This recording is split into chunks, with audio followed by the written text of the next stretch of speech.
Hello everyone, कैसे हो आप सब। आई होप कि आप सब अच्छे होंगे। मैं भी ठीक हूँ। और आज है 1 तारीख, तो आज से मैं कोशिश करूँगी कि रोज़ वीडियो आए, क्योंकि काफ़ी सारे वीडियोस मेरे नहीं आ पाते हैं।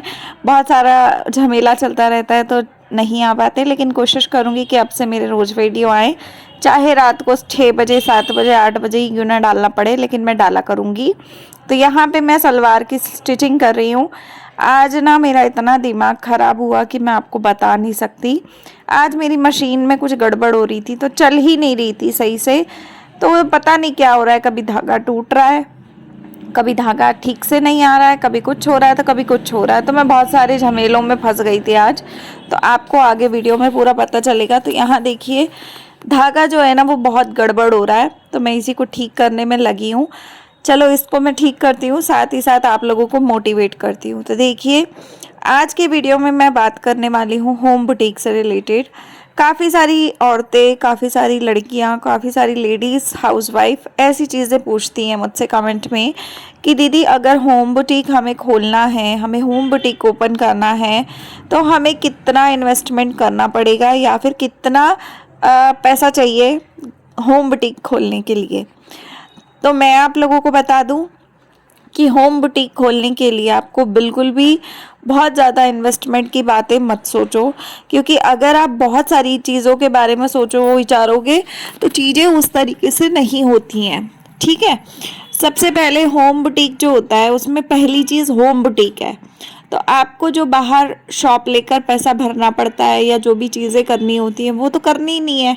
ठीक है, आपको होम बुटीक खोलना है तो जिस घर में आप रह रहे हो आप उसी में एक कोना ऐसा ढूंढ लो जहाँ पर आप सिलाई की मशीन रख सकते हो। वहाँ सिलाई की मशीन रख के आप काम करना शुरू कर सकते हो, कोई दिक्कत नहीं होती है। और अगर आपको ऐसा लगता है कि आप काम कर रहे हो, मतलब जो आप नॉर्मली काम करते हो, आप वो काम कर रहे हो और आपके पास सिलाई मशीन ऑलरेडी पहले से है, तब तो आपकी कोई इन्वेस्टमेंट नहीं होगी रत्ती भर भी। ठीक है, उसके बाद अगर आपके पास मशीन नहीं है, सिलाई मशीन नहीं है, तो आपको सिलाई मशीन के लिए इन्वेस्टमेंट ज़रूर करनी पड़ेगी, क्योंकि जब तक आपके पास सिलाई मशीन नहीं होगी आप काम कैसे करोगे। पहली चीज़ तो यही है ना। तो सिलाई मशीन तो आपको चाहिए ही चाहिए। होम बुटीक खोलने के लिए आपको सिलाई मशीन की आवश्यकता तो होगी ही होगी। तो सिलाई मशीन जो है वो काफ़ी सारे रेट्स में आती है। कोई मशीन तो 25,000 की आती है, तो कोई मशीन 7,000 तक की भी आती है। ठीक है, तो आप शुरुआत में 5 से 7 हज़ार वाली मशीन भी ले सकते हो। शुरुआत आप उतनी कम रेट से भी कर सकते हो, कोई दिक्कत नहीं आती है। 5 से 7 हज़ार की मशीन भी वही काम कर जाती है। कई बार सिलाई तो करनी है तो सिलाई तो उसमें हो जाती है, लेकिन वही बात है कि अगर आप बड़े लेवल पे सोच रहे हो तो 25-30 हज़ार वाली मशीन अगर आप लेते हो तो जितना गुड़ डालोगे उतना मीठा मिलेगा। वही बात है, जितनी मिठाई चीज़ डालोगे, जितनी भी मीठी शरबत में, तो उतनी मिठास निकलेगी, है ना। तो अगर आप 25,000 का खर्चा करते हो तो आपको 25,000 वाले फीचर्स मिलेंगे। अगर आप 7,000 6,000 5,000 का खर्चा करते हो तो आपको उस हिसाब से फीचर्स मिलेंगे, है ना। और अगर आप चाहो तो आप दुकान वालों से बात करके आप पुरानी मशीन भी खरीद सकते हो। पुरानी कई लोग बेच देते हैं जिनके घर में यूज़ नहीं होता है, या कुछ लोगों के घर में बढ़िया नहीं चल रहा होता है, या कुछ को हाई लेवल का मॉडल लेना होता है, तो वो पुराना वाला सेल करके अपना नया मॉडल ले आते हैं। तो इस तरीके की चीज़ें काफ़ी सारी होती रहती हैं। तो आप वहाँ पर चेक कर सकते हो। अगर आपको देखना वेखना आता है तो आप सिलाई मशीन को देख के चेक करके हिसाब किताब लगा सकते हो कि वो ठीक है या नहीं है। और मेरे हिसाब से अगर मैं अपनी बात करूँ तो मैं आपको यही कहूँगी कि 2,000 रुपये महंगी ले लो, लेकिन नई मशीन लेना, क्योंकि पुरानी कई बार ऐसा भी होता है कि किसी की सही नहीं चल रही होती, वो तब सेल करता है ना। तो अगर आप पुरानी लोगे तो फिर उसकी डेंटिंग पेंटिंग कराने में ही आपकी जीवन निकल जाएगा और आपका काम बहुत रुकेगा। तो उसके लिए आप और परेशान हो जाओगे, क्योंकि उस नए नए काम में तो आपको पूरा प्रॉपर चीज़ें समझने में ही समय लगता है ना। अगर आपका घोड़ा ही नहीं दौड़ेगा तो फिर आप कहाँ रेस में जीत पाओगे। तो आपका घोड़ा दौड़ना चाहिए, तो इसलिए आपकी सिलाई मशीन जो है वो आपके घोड़े के जैसी ही होती है। तो जब तक वो आगे काम नहीं करेगी तब तक आपको कोई बेनिफिट नहीं होगा। सबसे पहले तो आपको अपनी सिलाई मशीन जो है उसको अच्छे से रखना है, उसको अच्छे से मतलब पूरा रेडी करना है, तैयार करना है, ताकि वो अच्छे से चल जाए। और अच्छे से चलने के साथ साथ आपकी जो सिलाई मशीन है वो एकदम परफेक्ट हो, तो आपको ये टेंशन ही ना हो कि अगर किसी ने, कोई कस्टमर ने कपड़ा कुपड़ा दिया भी है तो आपकी सिलाई मशीन में कुछ दिक्कत आ रही है या कुछ हो रहा है। अभी फ़िलहाल में मेरी मशीन में कुछ दिक्कत हो रही है। अब मुझे नहीं पता कि वो शायद मैंने सेटिंग ऊपर नीचे की थी बीच में, तो उसकी वजह से हो रही है कि किसकी वजह से हो रही है, लेकिन हो रही है।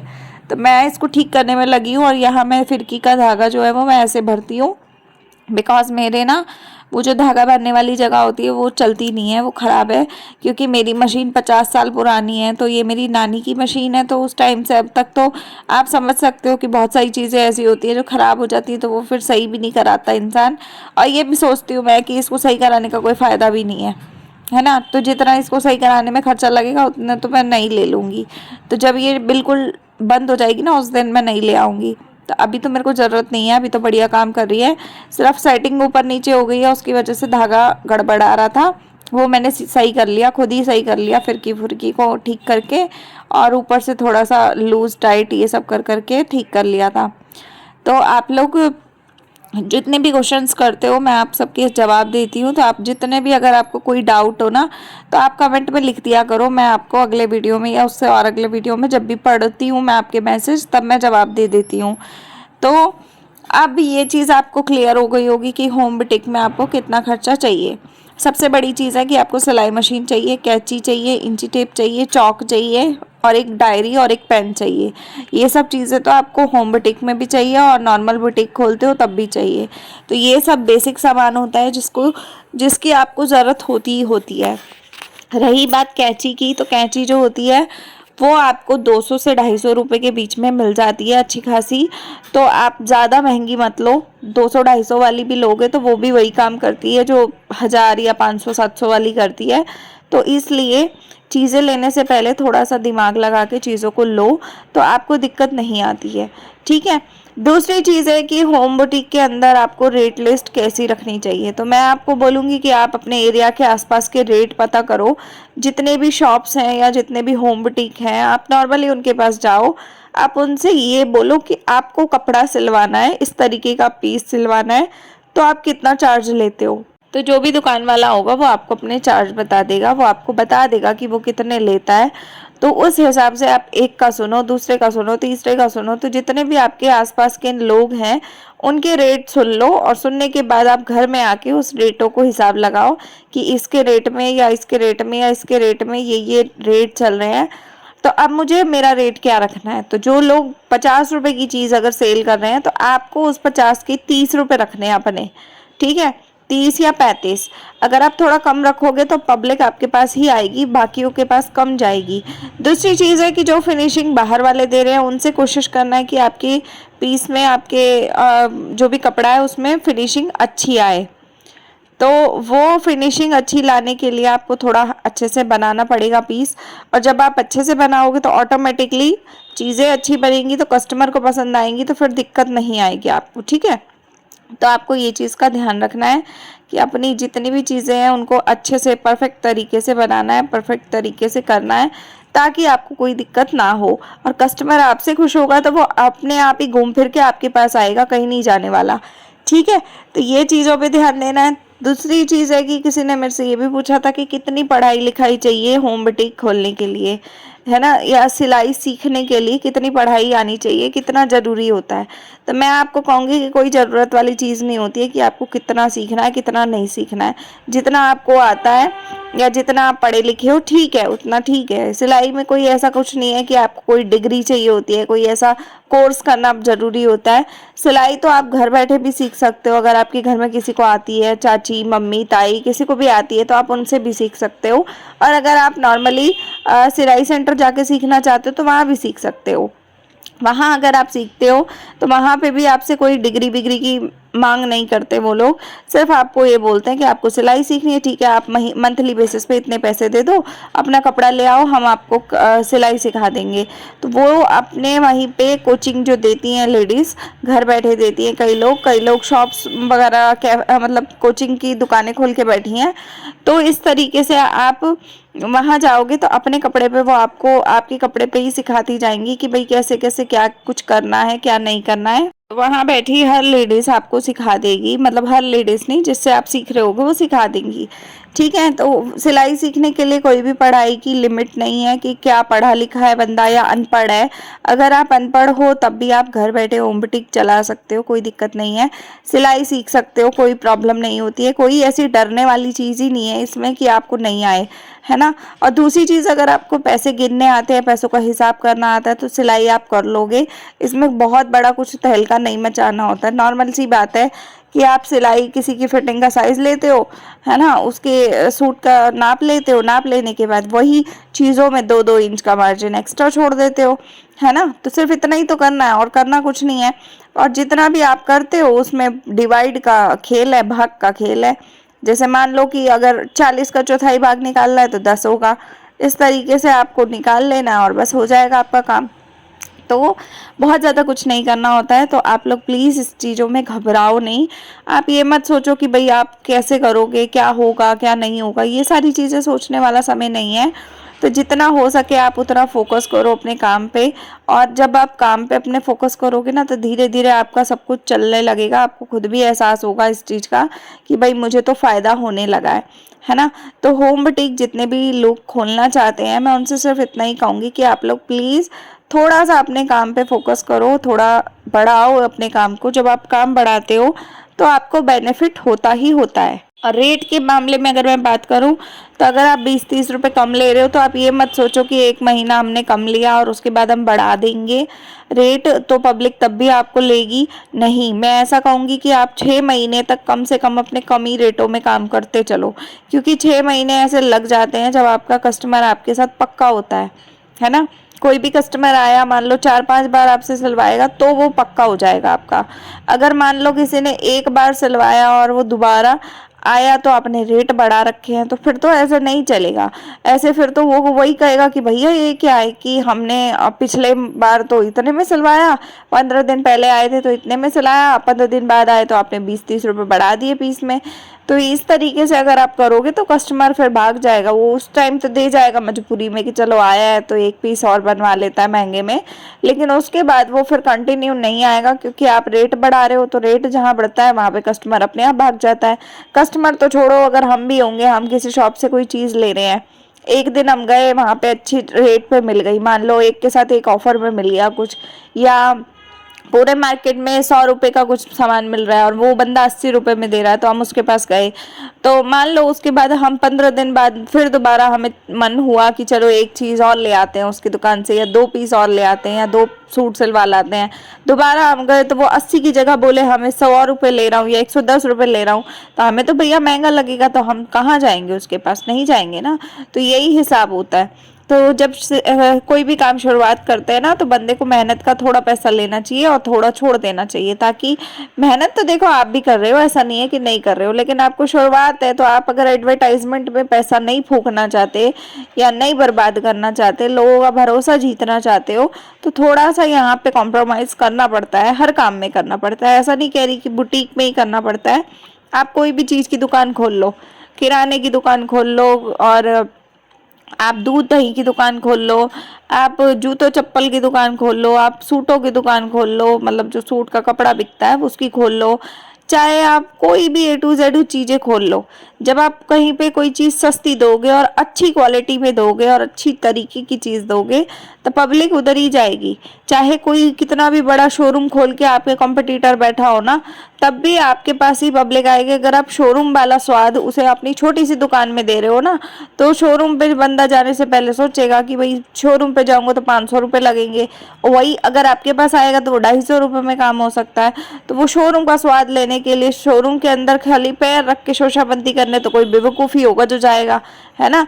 जब छोटी दुकान में वो काम हो जाएगा, 250 रुपये में उसका काम हो रहा है, तो जो शोरूम में उसने एक पीस लेना है वो आपके पास 2 पीस बन जाएंगे उसके, तो फिर वो आपके पास ही आएगा ना। बात सिर्फ वही है कि टेस्ट की है। अगर आप क्वालिटी अच्छी दे रहे हो, अगर आप डिज़ाइन अच्छा दे रहे हो, अगर आप अच्छी क्वालिटी में चीज़ें यूज़ कर रहे हो उस कपड़े के साथ लगा के, तो बंदा आपके पास आएगा ही आएगा। मजबूर हो जाएगा वो बंदा आपके पास ना आने के लिए, ठीक है। तो बंदा आपके पास आएगा, काम भी आपको देगा, और आपको उस काम से बेनिफिट भी होगा। उन्हीं कस्टमर्स के आने से आपका काम धीरे धीरे धीरे बढ़ता चला जाएगा, और एक दिन इतना हो जाएगा कि उसी शोरूम के सामने आपकी छोटी सी दुकान भी शोरूम में बदल जाएगी। तो जब कंपटीशन होता है तो ऐसा होता है, और जब आप कॉम्पिटिटर बन के किसी के बैठे हो तो आपको थोड़ा सा लॉस भी होता है ना। लॉस तो नहीं बोलूंगी, मेहनत ही बोलूंगी कि मेहनत नहीं भी मिलती है, कम मिलती है, तब भी चलता है ना। क्योंकि सामने वाला कंपटीटर बहुत बड़े लेवल का है और उसको कंपटीशन देना बहुत मेहनत की काम है और बहुत ही दिमाग का काम है। ठीक है, अब अगर उस शोरूम के सामने आपको अपना शोरूम खोलने की जिद बनानी है ना, तो जिद में आपको थोड़ा प्रॉफिट कम रखना पड़ेगा, और उसी कम प्रॉफिट के साथ ही उस बंदे का शोरूम देख लेना, आप थोड़े समय बाद दुकान तक आ जाएगा और आपका शोरूम, आपकी दुकान शोरूम में बदल जाएगी। तो ये सिर्फ दिमाग का खेल होता है। जो इंसान लालच करता है वो आगे लंबी रेस नहीं दौड़ पाता, और जो बंदा लालच नहीं करता है वो लंबी दौड़ लेता है। तो मैं आपको यही कहूँगी कि लालच नहीं करना है शुरुआत में। कोई भी काम हो A to Z, सिर्फ बुटीक का ही नहीं, सारे कामों में आपको लालच नहीं करना। आपको मेहनत लेनी है, ऐसा भी नहीं कहूँगी कि फ्री में लोगों को बांटते चलो, वो नहीं कहूँगी मैं। मेहनत आपको लेनी है अपनी, लेकिन जहाँ आप एक मेहनत का भी पैसा देखते हो ना कि 50 रुपये अगर आप लेते हो तो वो 50 की जगह आप 35 लो, है ना। 15 रुपये अपनी मेहनत के छोड़ दो, ताकि 15 रुपये के चक्कर में पब्लिक आपके पास आए और आपकी छोटी सी दुकान को शोरूम में बदल दे, है ना। तो अगर आप ये वाले टेक्निक से काम करते हो, ये वाले तरीके से काम करते हो, तो आपका काम सफल होना ही होना है। पर कोई नहीं माइका लाल ऐसा कि जो रोक पाए आपको। तो कोई भी काम हो, आप सिलाई का अगर आप काम सीख लेते हो तो मैं आपको बोलती हूँ कि आपके 50 रास्ते खुल जाते हैं काम करने के। ठीक है, अगर आप नॉर्मल सिलाई सीख लेते हो, अगर आपको सिलाई लगानी आती है ना, धागा डालना आता है सुई में और सिलाई करनी आती है, तो बस इसी से आप सूट, ब्लाउज, पेटीकोट और साड़ी का फॉल और ये सारे सूट जो भी डिजाइनर पीस बनते हैं ये सब तो छोड़ो, आप बैग, पर्स ये सब बना बना के भी पैसा कमा सकते हो, आप डोरमेट बना के पैसा कमा सकते हो। मतलब आप हजारों तरीके के चीजें कर करके पैसा कमा सकते हो घर बैठे। बहुत ज्यादा मेहनत तो होती ही नहीं है इसमें। और जब सीजन चलता है तो एक दिन में बंदा किन्ने किन्ने पैसे कमा लेता है। आप अपना काम स्टार्ट करके आप अपना टीम बिठा सकते हो और आप टीम्स का भी फायदा ले सकते हो। मान लो आपने एक लड़का रख लिया, लड़की रख ली, कोई भी बंदा एक रख लिया, तो उसको आप सैलरी पे रखो, लेकिन आप जो प्रॉफिट कमाओगे वो आप पर पीस के अकॉर्डिंगली लोगे पब्लिक से।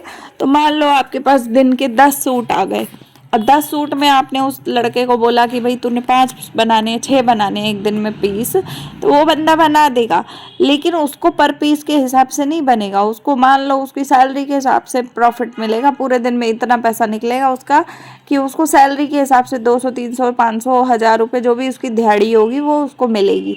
लेकिन उसके बाद जो पूरे काम उससे आपने लिया उसमें कितना प्रॉफिट कमाया वो तो आपका हो गया ना। तो ये दिमाग लगा के काम करने वाली बात है। बुटीक खोलने के लिए सिर्फ दिमाग चाहिए, कोई पढ़ाई लिखाई की ज़रूरत नहीं है, कोई डिग्री नहीं चाहिए कि भाई ये वाली डिग्री होगी, कॉलेज में गए हो, स्कूल में गए हो तो ये डिग्री लाए हो तो तब आपको एडमिशन मिलेगा बुटीक खोलने के लिए, आपको चालू कुछ कर सकते हो। नहीं, ये हाउसवाइफ भी, अनपढ़ औरतें भी कर सकती हैं। कोई काम की वो नहीं है कि भाई आप ये नहीं कर सकते, आप वो नहीं कर सकते, आप सब कुछ कर सकते हो। अगर आपकी इच्छा है, आपका दिमाग है, तो आपके पास सब कुछ है। अगर आप दिमाग नहीं लगाना चाहते तो फिर तो आप कुछ नहीं कर पाओगे। तो ये रियलिटी वाली बात बताई है मैंने। और मैं यहाँ बना रही हूँ अफ़गानी सलवार। अगर ये अफ़गानी सलवार देखना चाहो तो दिव्या खन्ना फैशन वर्ल्ड वाले चैनल पे आपको मिल जाएगी ये वीडियो। तो आप लोग वहाँ जाके ज़रूर देखना, सपोर्ट करना ज़्यादा से ज़्यादा, जितना हो सके उतना। तो मैं अफ़गानी सलवार इसलिए बना रही हूँ क्योंकि ये वाले सूट का कपड़ा दोनों कमीज़ और सलवार में सेम था, तो मेरे को ये सलवार बनानी थी, तो मैं वही बना रही हूँ और आप सबके साथ वीडियो भी शेयर कर रही हूँ। तो कल वीडियो या आज वीडियो आ जाएगा तो आप लोग देख लेना, मैं कम्युनिटी पे भी लगा दूँगी।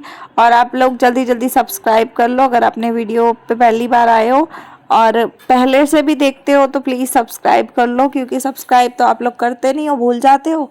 और वीडियो आप रोज़ देखते हो तो प्लीज़ सब्सक्राइब कर लो, ताकि जल्दी जल्दी 1000 सब्सक्राइबर पूरे हो जाएं और चैनल भी मोनेटाइज हो जाए ये वाला। तो चलिए, इस वीडियो को मैं यहीं पे एंड करूँगी और आपको पहले दिखा लेती हूँ कि मतलब मैंने कैसे बनाई है ये अफ़गानी सलवार। तो आपको पूरा अच्छे से इसको खोल खाल के पूरा दिखा देती हूँ। तो यहाँ जो पोंचे का कपड़ा होता है वो मैं थोड़ा कटिंग कर देती हूँ, जो मार्जिन में एक्स्ट्रा दिखता है मुझे। अब मैं इसको सीधा करके आपको दिखाती हूँ कि कैसे बनी है। तो आप देखो बढ़िया सी बन गई है। पोंचे पे मैंने यहाँ पे नीचे बॉर्डर था ना पिंक कलर का, तो उसके नीचे मैंने बॉर्डर के साथ पोंचा लगा दिया। तो बताओ कैसी बनी है। तो इस वीडियो का एंड करती हूँ, कल मिलते हैं ब्लॉग के साथ। तो लाइक शेयर सब्सक्राइब कीजिएगा। तब तक के लिए बाय, टेक केयर।